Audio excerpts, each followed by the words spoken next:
अगर कोई घटना, अगर कोई व्यक्ति, अगर कोई प्रयास, अगर कोई मुद्दा समाज के इमेजिनेशन को कैप्चर कर ले तो समाज में ये ताकत है, समाज जातियों से ऊपर उठकर वोट करता रहा है। हमको नहीं प्रूव करना है।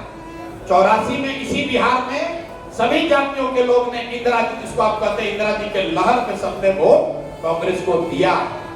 89 में वो फोर्स के नाम पर सारे लोगों ने बीपी सिंह को वोट दिया है। 14 में मोदी के लहर में लोगों ने मोदी को वोट, बीजेपी को वोट दिया है। पुलवामा के नाम पर 2019 में लोगों ने वोट भी भाजपा को दिया है। जब इस तरह का कोई प्रयास, कोई लहर, कोई बात नहीं होती है, तब वोट देने वाले को लगता है कि दोनों लड़े वाला तो एक के जैसा लग रहा है, चलो अपने जाते वाले को दे देते हैं। अगर कोई प्रयास, अगर कोई मुद्दा, अगर कोई व्यक्ति उतना बड़ा न हो, जिसको आप कहते हैं लहर वाला इलेक्शन नहीं है, तब समाज की एक टेंडेंसी होती है कि they fall back on their identity. दोनों लड़ने वाला एक के जैसा दिख रहा है तो चलो भाई अपना जात वाले को दे देते हैं, उसी को जिता देते हैं। तो जाति ही एकमात्र फैक्टर है, इस चीज को आप दिमाग से हटा दीजिए। और दूसरी बात जो आप समझते हैं कि बिहार में राजनीति में आने के लिए बहुत बड़ा पैसा चाहिए, तो मैं आपको 1 मिनट में आपका ये भ्रम दूर कर देता हूं। जिसको भी आप इस देश में नेता मानते हैं, बिहार में, यूपी में, गुजरात में, पश्चिम बंगाल में, जिसको भी आप नेता मानते हैं, आप उसको उठाकर उसका करियर देख लीजिए। जिस दिन समाज ने किसी व्यक्ति को नेता बनाया, वो चाहे कांशीराम जी हैं, मायावती हैं, लालू जी हैं, मुलायम हैं, ममता हैं, नीतीश हैं, जिस दिन समाज ने उनको नेता बनाया, आप जरा याद कीजिए कि उस दिन वो कितने पैसे वाले व्यक्ति थे। जिस दिन समाज ने उनको नेता बनाया तब लालू यादव बड़े आदमी के लड़के नहीं थे। जिस दिन नीतीश को बिहार में नेता बनाया तब नीतीश टाटा बिरला के लड़के नहीं थे। जिस दिन बंगाल ने ममता बनर्जी को जिताया, ममता बनर्जी किसी धनाढ्य की लड़की नहीं थी। जिस दिन मायावती को उत्तर प्रदेश ने नेता बनाया, मायावती पैसे वाले की लड़की नहीं थी। मेरे भाई, जीतने के बाद आप पैसा वाला बन गए वो अलग बात है, लेकिन जब समाज किसी को नेता बनाता है तो 99.9% लोग वही हैं जो समाज के निचले वर्ग से गए हैं, संघर्ष करके गए हैं। अगर आप डायनेस्ट नहीं हैं, अगर राहुल गांधी नहीं है, तेजस्वी यादव नहीं है, समाज ने जिसको नेता बनाया तो हर हमेशा समाज ने अपने बीच के आदमी को नेता बनाया है। पैसा जो है वो पेट्रोल के जैसा है। अगर आपके पास गाड़ी है तो आपको पेट्रोल चाहिए, लेकिन अगर गाड़ी ही नहीं है तो पेट्रोल के टैंकर पर बैठकर कहीं नहीं जा सकते। मेरे भाई, अगर जिसके पास समाज का समर्थन है, जिसको भोजपुरी में आप समझ लीजिए, अगर वोट बा तो नोट के जुगाड़ हो जाए, और लेकिन खाली नोट रही तो वोट की गारंटी नहीं थे। भाजपा आज देश की सबसे धनी पार्टी है। भाजपा देश की सबसे धनी पार्टी है, इसलिए नहीं चुनाव जीत रहे हैं। भाजपा वाले देश में चुनाव जीत रहे हैं, इसलिए वो देश के सबसे धनी पार्टी है। उल्टा गंगा मत बहाइए। और अपराध को लेकर बिहार में बड़ा अपराध है। कोई कहता ना हमारा मन तो है राजनीति में आने का, लेकिन बिहार में अपराधीकरण बहुत है। राजनीति में तो सब गुंडे बदमाश है। मेरे भाई, ये धारणा भी मन से हटाइए। इसी को प्रूव करने के लिए हम 3 बरस से इसी अपराध वाले बिहार में, मेरे पास सारी व्यवस्था है, सरकारी सुरक्षा भी मिली हुई है, पैसा भी है, हम चाहे 10, 20, 50 गार्ड भी रख सकते हैं, लेकिन 3 बरस में हमने एक सिपाही भी नहीं रखा है। क्यों नहीं रखा है? आपको ये दिखा रहे हैं कि अगर आप हिम्मत करके खड़ा होइएगा, समाज आपके साथ खड़ा होता है, कोई आपको मारने वाला नहीं। हमको तो 3 बरस में इसी बिहार में कुत्ता नहीं काटा है। आप यहाँ मुखिया पे बनता है, 4 गो गन में लेके चलता है, कहता भैया बड़ा सुरक्षा खतरा बहुत हो गया। लोग कहता भैया हम आवाज उठाते हैं, हमको विरोधी मेरा मरवा देगा। हम तो मोदी के खिलाफ बोल रहे हैं, हम दिलीप जायसवाल के खिलाफ बोल रहे हैं, क्या नहीं मरवा देगा? मेरे भाई, अगर आपको समाज का नेतृत्व करना है तो जिगर को आपको लेकर ही पैदा होना पड़ेगा, वो कहीं उधार में नहीं मिलेगा। जब जिगर ही नहीं है, बुद्धि नहीं है, काम चलेगा। बुद्धि नहीं रहेगा, आपका एडवाइजर सब होशियार रहेगा, आपका काम चल जाएगा। बुद्धि नहीं है तो काम चलेगा। चरित्र थोड़ा कमजोर है तो भी चलेगा, क्योंकि सामने वाले का चरित्र अगर आपसे भी ज्यादा खराब है तो आप ही का ठीक दिखने लगेगा। लेकिन एक ही चीज है, ये समझ लीजिए, 10 साल बड़े बड़े नेताओं के साथ काम करके हमसे लोग, हमने, मेरा जो अनुभव है, लोगों ने मेरे से पूछा नेता बनने के लिए बताइए क्या चाहिए, तो ये 3 चीज तो चाहिए। आपको समझदारी होनी चाहिए, आपके पास कुछ चरित्र होना चाहिए और करेज होना चाहिए। अगर आपके पास समझदारी नहीं भी है, थोड़ा कम भी है, लेकिन आपके एडवाइजर सब, आप नेता हैं तो चारों पास तो अच्छा एडवाइजर रख सकते हैं। आपका चरित्र अगर थोड़ा खराब भी है तो दूसरे के मुकाबले अगर बेहतर है तो चल जाएगा। एक ही चीज है जिसके बगैर आप नेता नहीं बन सकते हैं, वो है करेज। अगर आपके पास जिगर नहीं है तो आप लड़ाई नहीं कर सकते। तो ये हम मत पालिए कि आप राजनीति में इसलिए नहीं है क्योंकि आप यहाँ पर जाति बहुत है। ये भ्रम मत पालिए कि आपके राजनीति में इसलिए नहीं है कि आपके पास पैसा नहीं है या बाहुबल से आप डरे हैं। आप राजनीति में इसलिए नहीं है क्योंकि आप राजनीति में आना नहीं चाहते। आप सोचते हैं कोई दूसरा कर दे तब हम तो है ही हैं, हम सलाह देंगे। भगत सिंह तो पैदा होना ही चाहिए, अपने घर में नहीं होना चाहिए। पड़ोसी के घर में भगत सिंह पैदा हो, वो क्रांति ला दे तो उसका लाभ उठाया जाए। सब लोग तो यही चाहता है। अब भाई साहब, आप लोगों ने जो ये भूमि सुधार का सवाल पूछा, किसी ने और कई 4-5 विषय पर सवाल उठाए कि भैया इस पर आप नहीं बोलते। अंग्रेजी का एक फ्रेज है, missing the jungle for the wood. भाई साहब ने सवाल उठाया कि भैया आप ये नहीं बोलते हैं कि जो MP MLA पैसा उसको मिलता है पेंशन, उससे बड़ा नुकसान होता है। कई लोगों ने ताली भी बजाया। आपने कहा भूमि पर नहीं बोलते। बिहार का इस साल का बजट है 3,16,000 करोड़। 3,16,000 करोड़, उस पे सारा MP MLA सबका पेंशन जोड़िएगा तो कितना होगा? आप बोले आंकड़ा आप बताते हैं, डेटा याद रखिए, 0.01% पैसा भी बजट का पेंशन पर, प्रतिनिधियों के पेंशन पर खर्चा नहीं होता। गोवा में MLA को बिहार के MLA के मुकाबले 4 गुना सैलरी मिलती है, लेकिन गोवा में प्रति व्यक्ति आय है 2.5 लाख रुपया, बिहार में प्रति व्यक्ति आय है 35,000 रुपया। मेरे भाई, पैसा बचाकर कोई धनी नहीं हुआ है। पैसा धनी होने का रास्ता पैसा कमाना। अगर आपके पास पैसा है ये नहीं है तो कितनों बचाइएगा, उससे कुछ होने वाला नहीं है। वो मुद्दा महत्वपूर्ण है, लेकिन इतना महत्वपूर्ण नहीं है जिसके वजह से बिहार का विकास रुका हुआ। तो एक भ्रम मत पालिए। जो आपने भूमि सुधार की बात कही, भाई भूमि एक्विजिशन में इसलिए दिक्कत होती है कि प्रोजेक्ट सैंक्शन हुआ समझिए 2010 में, 10 के रेट के हिसाब से सरकार ने एक्वायर कर लिया, लेकिन एक्वायर होते होते हो गया 10 साल बाद, 15 साल बाद। अब जब क्या बात है, सुनो ना भैया, जितना आप पढ़े हो तो हम लोग भी रोज वही देख रहे हैं। आप कह रहे हैं कि सर्किल रेट कम है, तो जब सर्किल रेट कम है तो आप ही को तो मजा आ रहा है, कैश में डील कर रहे हैं, तो दोनों ओर से चाहते आके मजा लीजिएगा। सरकार सर्किल रेट बढ़ाती है तो जनता हल्ला मचाती है, सर्किल रेट बढ़ा के इस पर 7% टैक्स लगता है। आप जाकर क्या पूछते हैं रजिस्ट्रार से कि सर कितना कम में हो जाएगा, हैं? कितना कम में हो जाएगा रजिस्ट्री, उतने पैसा चेक से देंगे, अब बाकी पैसा कैश में डील करेंगे। तो हर आदमी बिहार में चाह रहा है हम लूट के घर भर लें, अब बाकी सब समाज ईमानदार हो, हैं?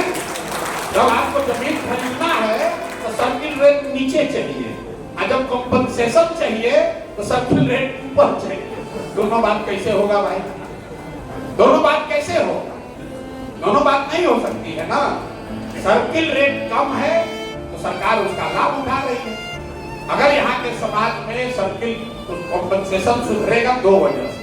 एक, क्योंकि सर्किल रेट को मार्केट रेट के बराबर रखा जाए, थोड़ा टैक्स का आपका 2-4 रुपए का नुकसान हो सकता है, लेकिन अल्टीमेटली लैंड जब एक्वायर होगा तो आपको उसका बहुत बड़ा फायदा होगा।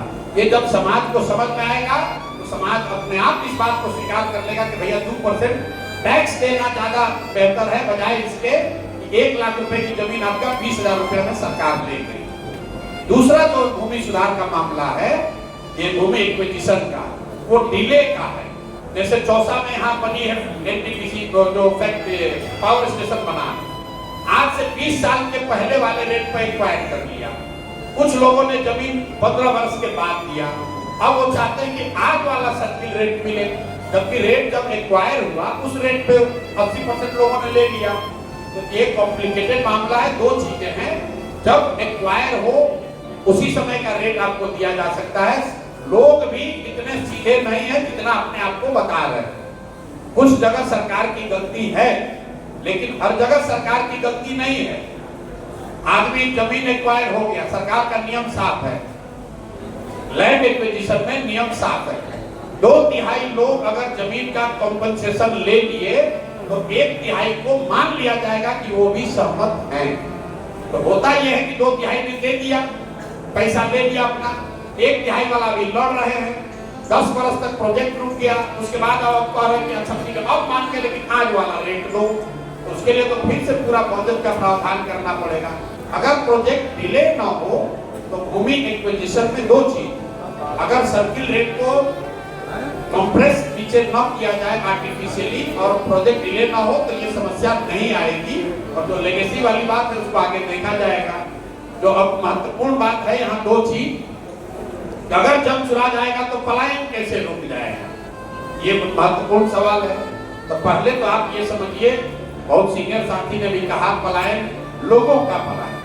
भाई पलायन को पहले समझिए, पलायन लोगों का नहीं है। लोगों का पलायन का एक हिस्सा। बिहार से सबसे बड़ा पूंजी का पलायन है, उसके बाद बुद्धि का पलायन है, फिर श्रम का पलायन है, लोगों का पलायन है। तो जब तक आप इसको समझिएगा नहीं तब तक आपको यही लगेगा कि तुमको फैक्ट्री लग जाएगा तो लोगों का जाना रुक जाएगा। ऐसी बात नहीं है। इस बिहार से हर साल 2, 4, 5, 10 लाख लोग जाते होंगे बाहर, 50 लाख टोटल बाहर लोग अभी स्ट्रेस माइग्रेशन में गए, स्वेच्छा से लोग गए उसका गिनती नहीं है। जिसको मजबूरी में अपना घर परिवार चलाने के लिए बाहर जाना पड़ा, ऐसे लोगों की संख्या का अनुमान करीब करीब 50 लाख है। मतलब हर पिछले पूरा लेगेसी देख लीजिएगा तो करीब 50 लाख लोग बाहर गए। कोविड के दौरान आपने देखा होगा करीब 27 लाख लोग वापस आए थे। लेकिन आप इसकी चर्चा भी खूब होती है, लेकिन आप में से बहुत कम लोग जानते हैं कि बिहार में हर साल बिहार से 2.5 लाख करोड़ रुपए का भी पलायन होता है। वो पैसा हमारा आपका पैसा है, वो अडानी अंबानी का पैसा नहीं है, केंद्र सरकार का पैसा नहीं है। जो पैसा बिहार में आप और हम बचत करते हैं और बैंकों में रखते हैं, वो पैसा बैंक की जिम्मेवारी है कि बिहार के लोगों को ही लोन के तौर पर, ऋण के तौर पर उनको वापस मिले। ये पूरी व्यवस्था है बैंकिंग की, देश की संवैधानिक व्यवस्था है कि जितना पैसा लोग या समाज बैंक में रखते हैं उसका कम से कम 70% पैसा वापस ऋण के तौर पर समाज को मिलना चाहिए। ये पूरे देश में व्यवस्था है। इसको देखने के लिए रिजर्व बैंक ऑफ इंडिया एक आंकड़ा जारी करता है जिसको कहता है CD ratio, credit deposit ratio. तो पूरे देश में पिछले साल क्रेडिट डिपॉजिट रेशियो कितना था? 74। मतलब पूरे देश के लोगों ने बैंक में अगर 100 रुपया जमा किया तो 74 रुपया बैंक ने कर्ज दिया वापस, जिससे आप घर बनाते हैं, गाड़ी खरीदते हैं, बिजनेस व्यापार करते हैं, खेती करते हैं। लेकिन बिहार में क्या हुआ? बिहार में CD रेशियो है 40%, सिर्फ 40। तो पिछले वित्तीय वर्ष में बिहार में क्या हुआ? बिहार की गरीब जनता ने, हमने आपने कुल 4,21,000 करोड़ रुपया, ध्यान दीजिए, 4,21,000 करोड़ रुपया बिहार के लोगों ने यहाँ के बैंकों में जमा किया। कुल बैंकों ने कर्ज के तौर पर आपको कितना पैसा दिया? 1,61,000 करोड़, क्योंकि 40% CD रेशियो है। बाकी का पैसा कहां गया? बाकी का पैसा बैंकों ने ट्रांसफर किया उन राज्यों में जहां पर तरक्की हो रही है, जहां पर रोजगार है, व्यापार है। गुजरात में, तमिलनाडु में, आंध्र प्रदेश में, तेलंगाना में CD रेशियो है 90, 95, 105। अगर गुजरात में लोगों ने 100 रुपया जमा किया तो बैंकों ने 90 रुपया कर्ज दिया। बिहार में लोगों ने 100 रुपया जमा किया तो बैंकों ने 40 रुपया कर्ज किया, 60 रुपया जो है वो अपने बैंक यहाँ घर में नहीं रखा है, वो दूसरे राज्य में ट्रांसफर कर रहा है। इसका असर क्या होता है? 1990 में जब लालू जी मुख्यमंत्री बने तब से लेकर पिछले साल तक बिहार से 26 लाख करोड़ रुपया, आपका हमारा 26 लाख करोड़ रुपया का यहां से बैंकों ने आधिकारिक तौर पर रिजर्व बैंक ऑफ इंडिया के आंकड़े के हिसाब से यहां से बैंकों ने ट्रांसफर किया है। आप अंदाजा लगाइए, आप सोचते हैं कि कोई चीनी मिल चालू हो जाए, आप सोच रहे हैं कि कोई यहाँ पोटास उद्योग चालू हो जाए। अगर 26 लाख करोड़ रुपया बिहार के लोगों को कर्ज के तौर पर मिला होता तो कितने ज्यादा लोगों ने घर बनाया होता, कितने ज्यादा लोगों ने गाड़ी खरीदी होती, कितने ज्यादा लोगों ने रोजी रोजगार किया होता। अब आप कहिए भैया इसका तो नाम नहीं सुने थे आज तक। अरे भाई आप नाम कैसे सुनिएगा? अब ऐसा नहीं है कि बैंक का मन मर्जी है कि जितना चाहे पैसा दे न दे। देश के स्तर पर कमेटी है जिसके चेयरमैन है प्रधानमंत्री, उस कमेटी के चेयरमैन होते हैं प्रधानमंत्री, जो ये देखते हैं इस चीज को सुनिश्चित करने के लिए कि बैंक में जो रुपया जमा हुआ उसका 70% पैसा लोन के तौर पर मिला कि नहीं। आरबीआई हर 15 दिन पर इसका आंकड़ा जारी करती है। राज्य के स्तर पर भी उस कमेटी के चेयरमैन मुख्यमंत्री है, लेकिन जैसे मुख्यमंत्री की बात यहाँ का टीचर, दरोगा, वीडियो सीओ नहीं सुन रहा है, वैसे बैंकर भी नहीं सुन रहा है। और लोगों की, समाज की कोई इस पर जानकारी नहीं है। यहाँ के वित्त मंत्री को बुलाइए, किसी पत्रकार को भी बुलाइए, बहुत पत्रकार साथी लोग हैं, उनसे पूछिए भाई प्रसाद किशोर कह रहा है कि 26 लाख करोड़ रुपया बैंकों ने यहाँ से ट्रांसफर किया है, इस पर आपका क्या कहना है? तो मैं आपको लिख के देता हूँ, 100 में 95 नेता यहाँ कहेगा भैया ये क्या होता है, इस सीडी रेशियो का कौन चिड़िया का नाम है। जब तक आप यहाँ से पूंजी का पलायन नहीं रोकेंगे तब तक यहाँ से पलायन रुक नहीं सकता। तो जो भाई साहब ने पीछे कहा स्किल के बारे में नहीं बोलते हैं, क्यों नहीं बोलते हैं? क्योंकि हम लोग ये कह रहे हैं कि बिहार से बेरोजगारी अगर खत्म करना है, बिहार से अगर यहीं पर रोजगार पैदा करना है, तो ये जो भ्रम फैलाया गया है कि आपको सरकारी नौकरी मिल जाएगा, तो आपको कृषि आधारित उद्योग लगा देंगे, सब फर्जी वाला है। सरकारी नौकरी से आपको यहाँ रोजगार नहीं मिल सकता है। बिहार में 78 साल में कुल जमा चपरासी से लेकर मुख्य सचिव तक सिर्फ और सिर्फ 23.25 लाख लोग ही सरकारी नौकरी करते हैं। ध्यान रखिए, 23.25 लाख। इसी में लड़ाई है कि 10 लाख हम दिए हैं तो 5 लाख हमारे बाबूजी दिए। कुल चपरासी से लेकर मुख्य सचिव तक सिर्फ 23.25 लाख लोग ही सरकारी नौकरी करते हैं। 1.97% हुआ।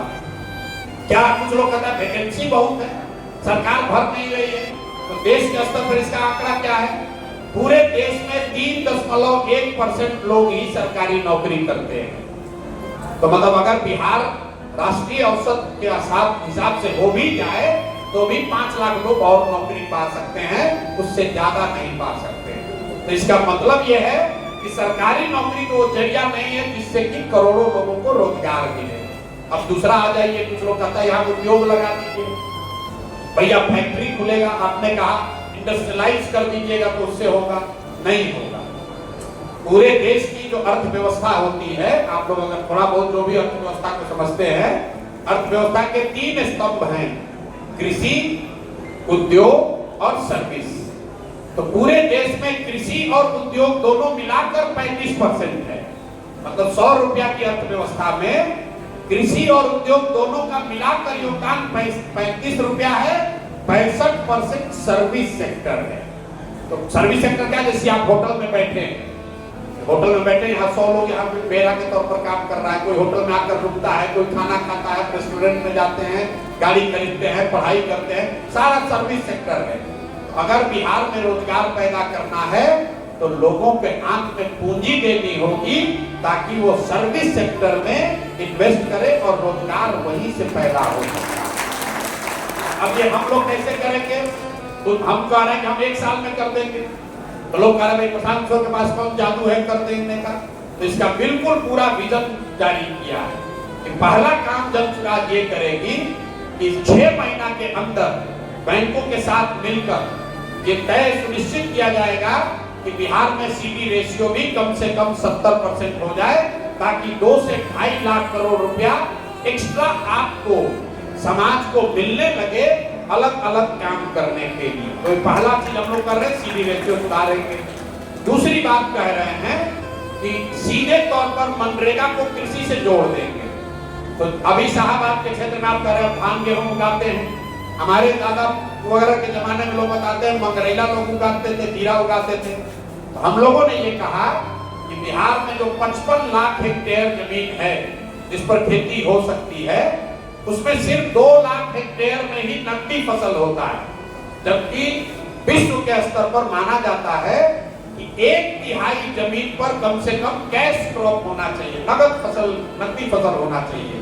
तो जन स्वराज ये कह रहा है कि कृषि आधारित पलायन रोकने के लिए मनरेगा को सीधे कृषि से जोड़ दिया जाएगा। जो भी किसान नकदी फसल की खेती करना चाहते हैं उनको मनरेगा के तहत मजदूर मुफ्त में दिया जाएगा, ताकि उसको बाहर पंजाब हरियाणा न जाना पड़े।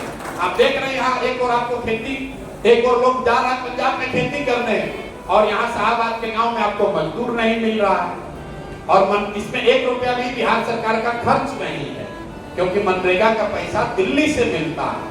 पिछले साल 100 रुपया जो बिहार को अलॉट हुआ मनरेगा में, उसमें सिर्फ 40 रुपया ही बिहार सरकार ले पाई, 60 रुपया सरेंडर कर दिया, क्योंकि उसको यहाँ खपाने का सरकार की कैपेसिटी नहीं है।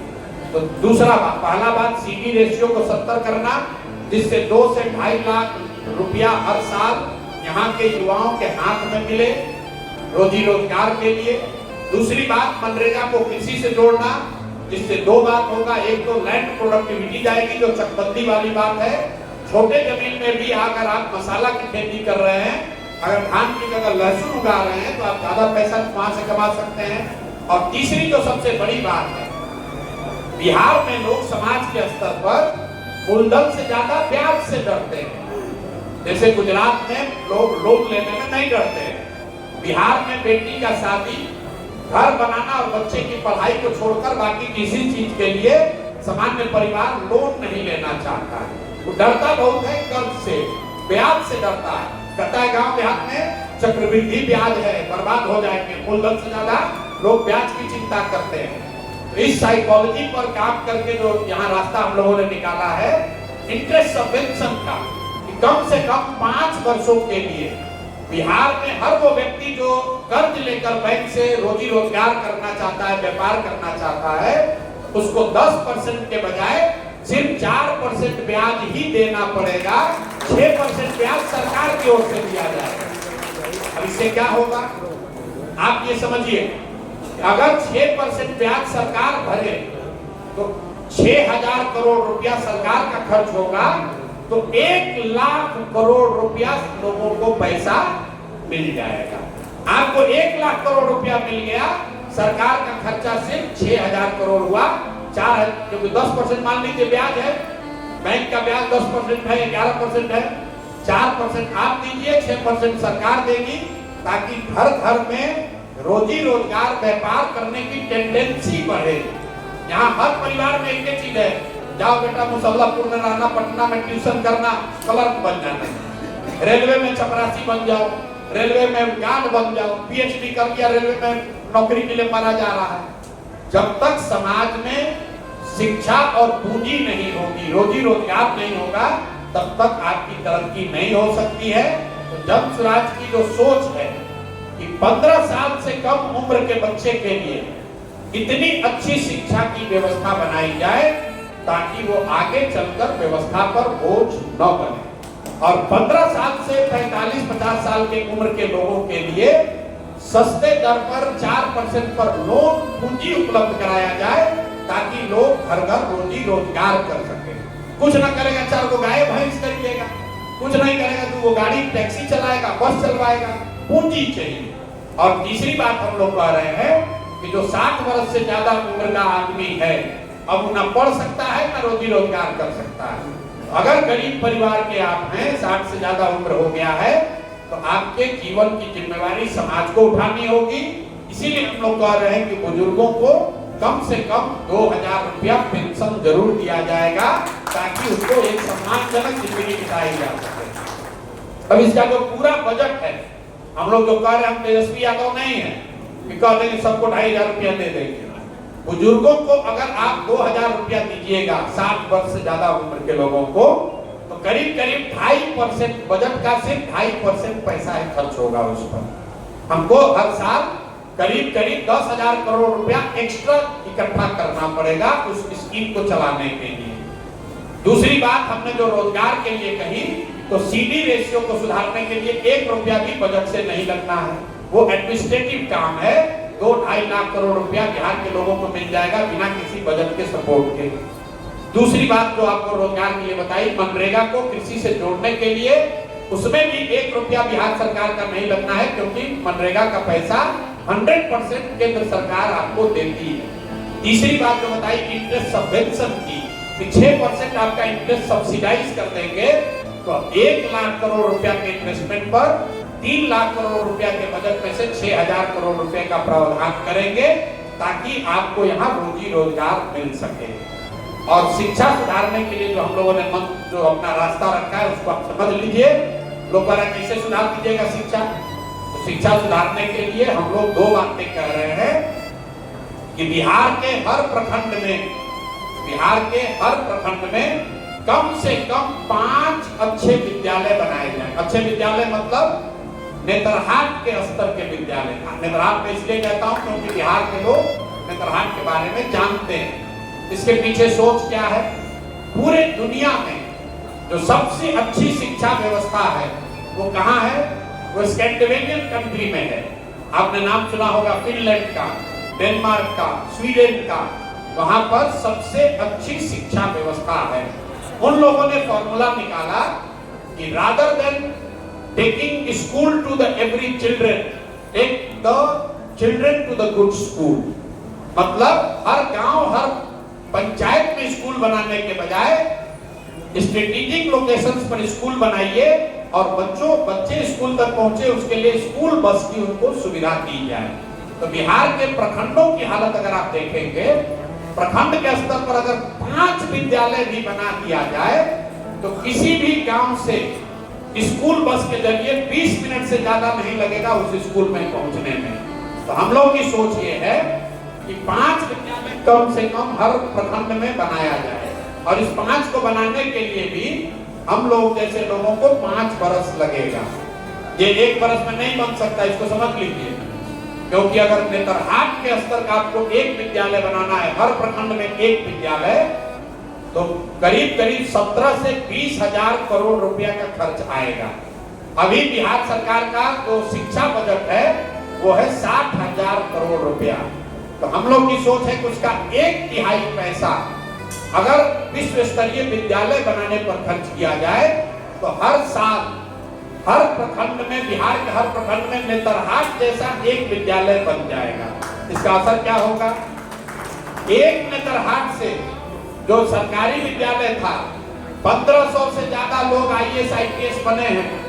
आप अंदाजा लगाइए, अगर 550 नेतरहाट विद्यालय हर साल बनने लगे, अगले 5 साल में 2500 नेतरहाट के जैसे विद्यालय यहाँ बिहार में होंगे। बाकी क्या, अब जब हम 5 साल लगाएंगे इसको बनाने में, तो बच्चों का उम्र तो रुका नहीं हुआ है। तो दूसरा सॉल्यूशन हम लोग ये दे रहे हैं कि जब तक आपके इलाके में सरकारी विद्यालय नहीं सुधरेगा, तब तक ये लोगों के पास सुविधा होगी कि आप अपने बच्चे को प्राइवेट स्कूल में पढ़ाइए और उसका फीस सरकार की ओर से भरा जाएगा। अब कुछ लोग तुरंत कहता है, अरे भैया सब तो प्राइवेट में चला जाएगा। बिल्कुल नहीं जाएगा। पूरे दुनिया में रिसर्च बताता है कि अगर किसी भी नागरिक को प्राइवेट और पब्लिक दोनों की सुविधा दी जाए, तो ज्यादातर लोग पब्लिक स्कूल में जाना चाहते हैं। आप अपना एग्जाम्पल ले लीजिए। अगर आपको कोई कहे कि आपका बच्चा पटना मेडिकल कॉलेज से अगर डॉक्टरी करेगा, MBBS करेगा, उसका फीस आपको भरना पड़ेगा। अगर आप अपने बच्चे को रमैया भेजिएगा तो उसका फीस सरकार भरेगी। तो ज्यादातर लोग कहेंगे ना भैया हमारे लड़का को PMCH में पढ़ाना चाहते हैं। अगर आपको कोई कह दे कि साइंस कॉलेज में आपका बच्चा पढ़ेगा कि MIT कॉलेज में पढ़ेगा, MIT में पढ़ेगा तो सरकार फीस देगी, तो आप क्या कहिएगा, ना भैया हमको MIT का फीस नहीं चाहिए, हमारा लड़का तो साइंस कॉलेज में पढ़ना चाहिए। अगर आप पटना में कोई कह दे कि भैया सेंट माइकल में लड़का पढ़ेगा तो आपको फीस देना पड़ेगा, अब प्राइवेट वाला में पढ़िएगा जिंदल वाला में तो फीस सरकार भरेगी, आप कहें हमको फीस नहीं चाहिए भैया हमारा सेंट माइकल में एडमिशन करा दो। ये पूरे दुनिया का रिसर्च है। आपको अगर दिल्ली में आज जाके इलाज कराना हो और एम्स में आपको सीट मिल रहा हो तो आप अपोलो नहीं जाइएगा, एम्स जाइएगा।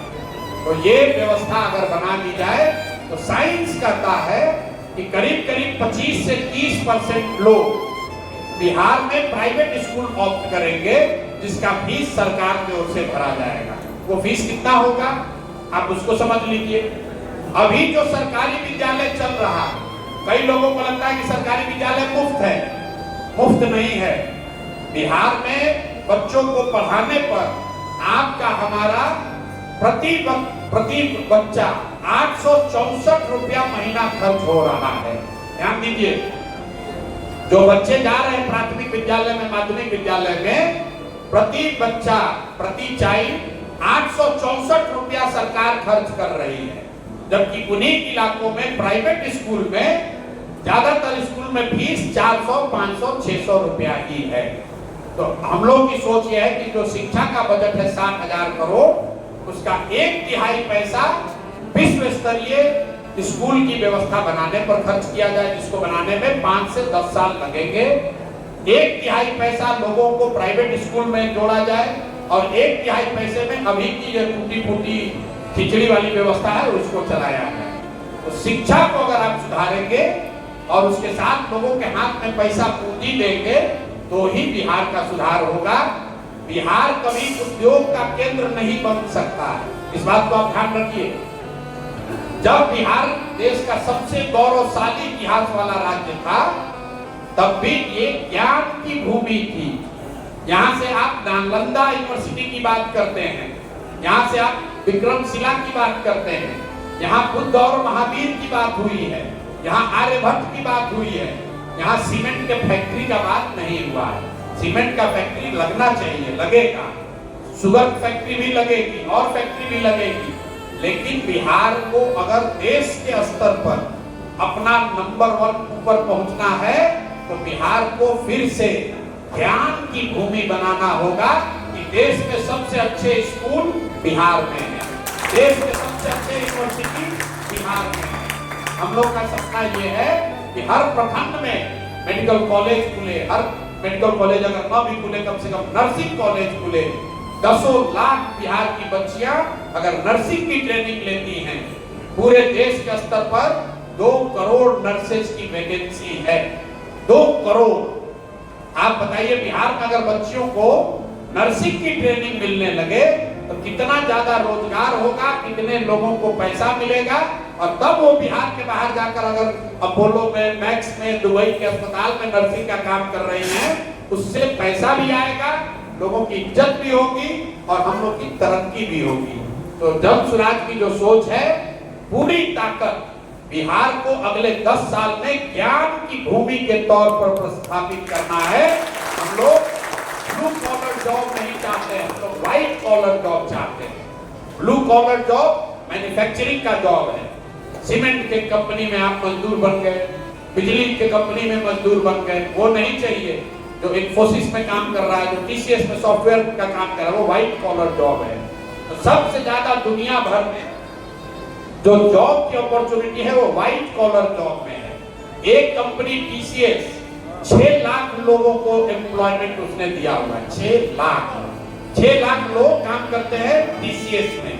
कोई सीमेंट की फैक्ट्री, स्टील की फैक्ट्री 6 लाख लोगों को नौकरी नहीं दे सकती है।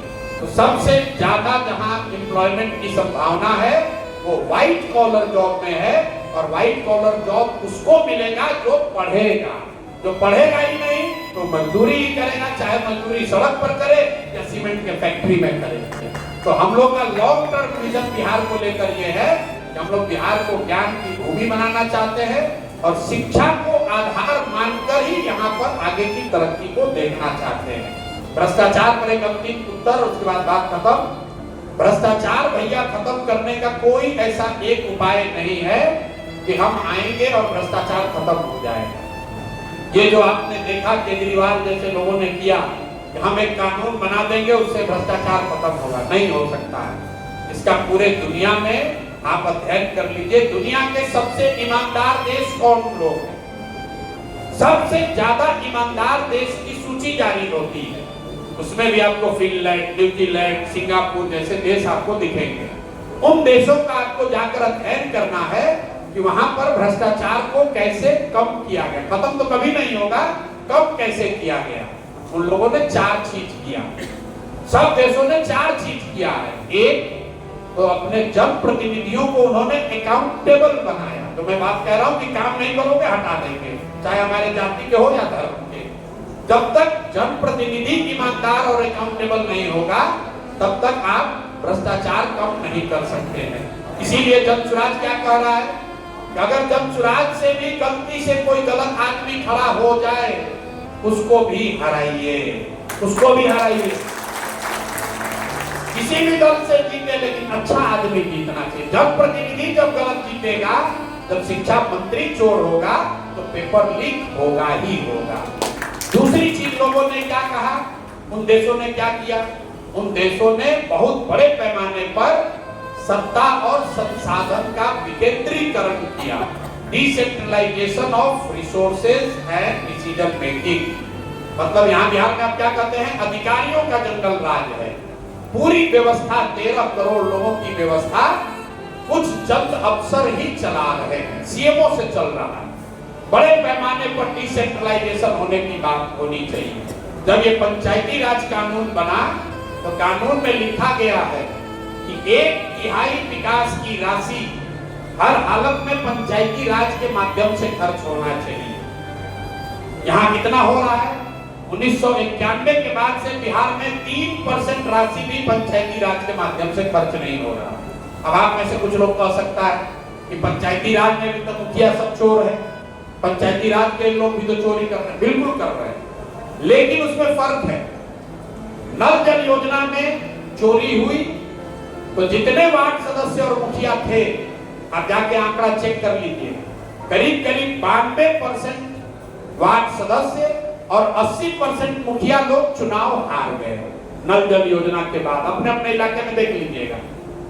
फिर से बता दे रहे हैं, नल जल योजना में चोरी हुई तो उसमें 92% वार्ड सदस्य और 80% मुखिया लोग अपना चुनाव हार गए।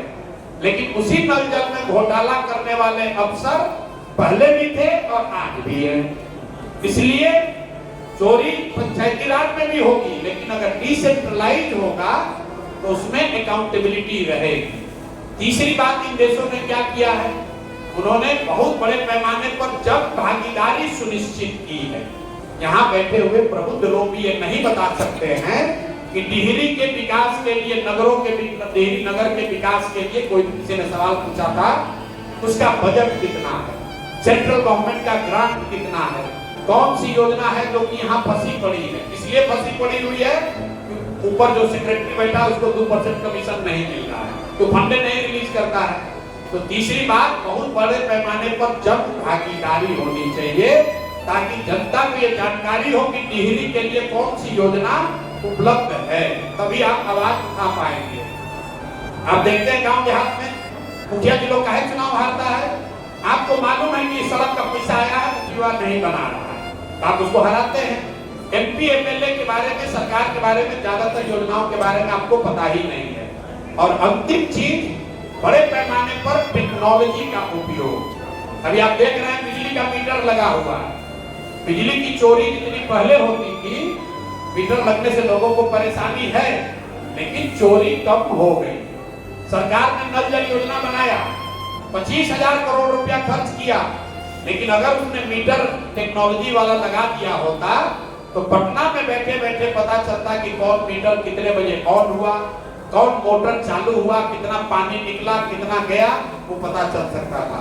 तो हम लोग की अगर व्यवस्था बनती है तो जनसुराज ये कह रहा है कि ईमानदार और अकाउंटेबल जनप्रतिनिधि बनाए जाए। दूसरा, बड़े पैमाने पर सत्ता और संसाधन का विकेंद्रीकरण किया जाए। तीसरा, बड़े पैमाने पर जन भागीदारी योजनाओं को बनाने में जन भागीदारी को सुनिश्चित किया जाए और साथ में टेक्नोलॉजी का बहुत बड़े पैमाने पर प्रयोग हो। ये 4 चीज अगर होगा तो भ्रष्टाचार को नियंत्रित किया जा सकता है।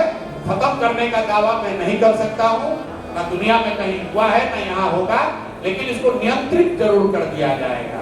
तो मोटे तौर पर यही बात है। बाकी अगर एक तो कोई सवाल छूट गया होगा तो आप सवाल, अगर आपको लग रहा है कि ना भैया हम मरे जा रहे हैं, हमारा सवाल के जवाब आप नहीं दिए, तो आप कर लीजिए, नहीं तो खाते समय पूछ लीजिए।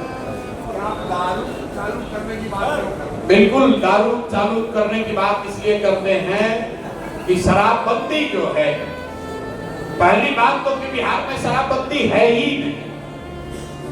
शराबबंदी का एक फर्जी कानून है, जिस कानून के तहत शराब की दुकान बंद है लेकिन होम डिलीवरी चालू है। तो भाई अगर शराबबंदी का एक पैसा फायदा भी है तो फायदा तो तब न होगा जब शराब बंद होगा। शराब बंद तो है नहीं बिहार में। बिहार में शराब की दुकानें बंद हैं, शराब तो घर घर बिक रहा है। और इस फर्जी कानून की वजह से आपका हमारा 20,000 करोड़ रुपया, ध्यान दीजिए, 20,000 करोड़ रुपया हर साल बिहार सरकार का नुकसान हो रहा है। ये पैसा कहाँ जा रहा है?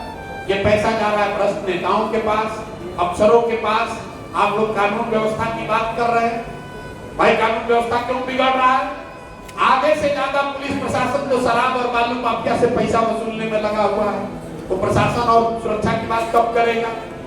और सबसे बड़ी बात वो कहता है इससे महिला का सुरक्षा हो रहा है। आंकड़े बिल्कुल इसके सपोर्ट में नहीं है। आप जरा भाजपाइयों से पूछिए, ज्यादातर लोग भाजपा का वोटर है, आप जरा भाजपाइयों से पूछिए कि अगर शराबबंदी इतना बढ़िया कानून है तो यूपी जैसे राज्य को इससे काहे महरूम किए भैया, वहां पर भी लागू कर दो। ये बढ़िया वाला लड्डू खाली बिहार के महिला के लिए काहे रखते हैं? अगर शराबबंदी इतनी ही अच्छी है तो भाजपा के मोदी जी इसको पूरा देश में लागू काहे नहीं कर रहे? ये बिहार के लिए इतना बढ़िया काहे बचा के रखे हो भाई? इतना बिहार के लोग बेवकूफ है। सीधा पूछिए यूपी सरकार इसको लागू क्यों नहीं कर रही? कुछ लोग ये कह रहे गांधी जी कहे थे, गांधी जी ने ऐसा कभी नहीं कहा। गांधी को अगर आपने पढ़ा है, गांधी को अगर आप गहराई से समझते हैं तो फिर से जाकर देख लीजिए। गांधी ने शराब को लेकर, शराबबंदी को लेकर सामाजिक प्रयास की बात कही है, कानून बनाने की बात नहीं कही है। कुछ लोग इस्लाम के लोग कहते हैं भैया इस्लाम के विरुद्ध है। इस्लाम में भी ये नहीं कहा गया, इस्लाम में भी ये नहीं कहा गया है कि कानून बनाकर शराब रोक दिया जाए। वैसे तो गांधी जी ने कहा शाकाहारी होना अच्छी बात है, कल होकर सरकार आके कानून बना देगी जो जो शाकाहारी नहीं सबको जेल में डाल देंगे, गांधी जी कहे थे। गांधी जी ने ऐसा नहीं कहा था। अगर गांधी जी चाहते तो जब देश का आजाद हुआ कहते नेहरू को कि पूरे देश में शराबबंदी का कानून लागू करो। गांधी एकदम ये एंटी गांधीयन है। गांधी ने कभी किसी के पर्सनल लाइफ में किसी चीज को इन्फोर्स करने की बात कही ही नहीं। और आप एज ए सिटीजन इस बात का ध्यान रखिए, व्यक्ति की जो स्वतंत्रता है, जो संविधान से आपको मिली है, किस धर्म को आप मानते हैं, किस देवी देवता की पूजा करते हैं, कौन सा खाना खाते हैं, कौन सा कपड़ा पहनते हैं, कौन सी पिक्चर देखते हैं, ये संविधान ने आपको अधिकार दिया है। इसमें सरकार हस्तक्षेप नहीं कर सकती है। और आप ये अधिकार सरकार को मत दीजिए। ये शराब पर नहीं रुकेगा, कल होकर दूसरे चीज पर भी आ जाएगा। 10 बरस 20 बरस के बाद कहेगा कि नहीं अब आपको भगवे पहनना है, आपको व्हाइट नहीं पहनना है। फिर कहिएगा ये भी तो बात ऊपर वाले ने कहा।